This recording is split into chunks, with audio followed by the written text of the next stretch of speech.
देखिए, पार्लियामेंट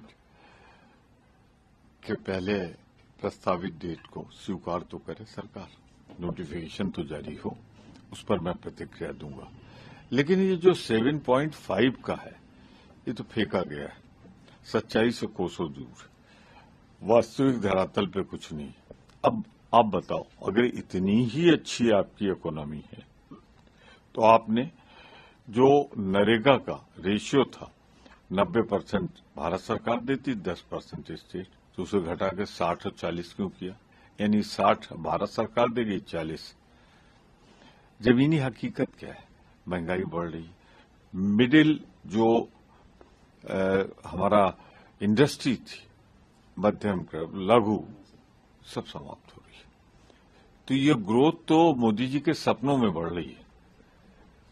और निर्मला सीतारमण जी साल के आखिर में कह देंगी इन कारणों से नहीं हो पाया। तो ये तो पुराना खेल हो गया इनको। वरना जो कहते थे मोदी जी डबल डिजिट में ले जाएंगे, 7 तो शायद मेरे ख्याल से 7 पॉइंट उसी को डबल डिजिट मान लिया होगा, 10 नहीं, 7.4। देखिए, सबसे बड़ी बात यह है कि दुनिया के सबसे बड़ी रोजगार देने वाली योजना जो महात्मा गांधी के नाम से था, उसे इस सरकार ने बंद कर दिया। इनको गांधी जी से, महात्मा गांधी से एलर्जी है। दूसरी बात है, गरीबों से इनको तकलीफ है, क्योंकि ये गरीबों को रोजगार देने वाले, और वो डिमांड बेस्ड प्रोग्राम है जिसमें वो अधिकार है कि वो 15 दिन के अंदर उसे रोजगार प्राप्त करना है। ऐसी योजना जो दुनिया में कहीं नहीं है, जिसको डॉक्टर मनमोहन सिंह जी और सोनिया जी ने इसको बनाया था। और आपने देखा कि कोरोना काल में यही मनरेगा है, लोगों के घरों में राशन पहुंचाने का काम किया, रोजगार देने का काम किया, ये बड़ा सहारा बना था।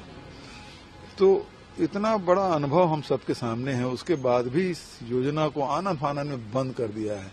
इसके विरोध में अखिल भारतीय कांग्रेस कमेटी के अध्यक्ष माननीय खड़गे जी, माननीय राहुल जी, माननीय केसी वेणुगोपाल जी और सारे सीडब्ल्यूसी के मेंबर मिलकर तय किए कि प्रत्येक प्रदेश में हमको रैली करना है, हमको गांव-गांव जाना है, मजदूरों के बीच में जाना है और एक पूरा वातावरण बनाना है जिस प्रकार से 3 काले कानून को भारत सरकार ने जनता के दबाव में, किसानों के दबाव में, कांग्रेस पार्टी के और हमारे नेताओं के दबाव में जो बंद किया, वापस लेना पड़ा उसको, उसी प्रकार से इसे भी वापस लेना पड़ेगा और मनरेगा फिर से चालू करना होगा। तो राहुल गांधी जीडीपी कुछ कहा, उसका आपका कहना है जीडीपी पे जो एक खुलासा किया है राहुल गांधी जी ने? जी,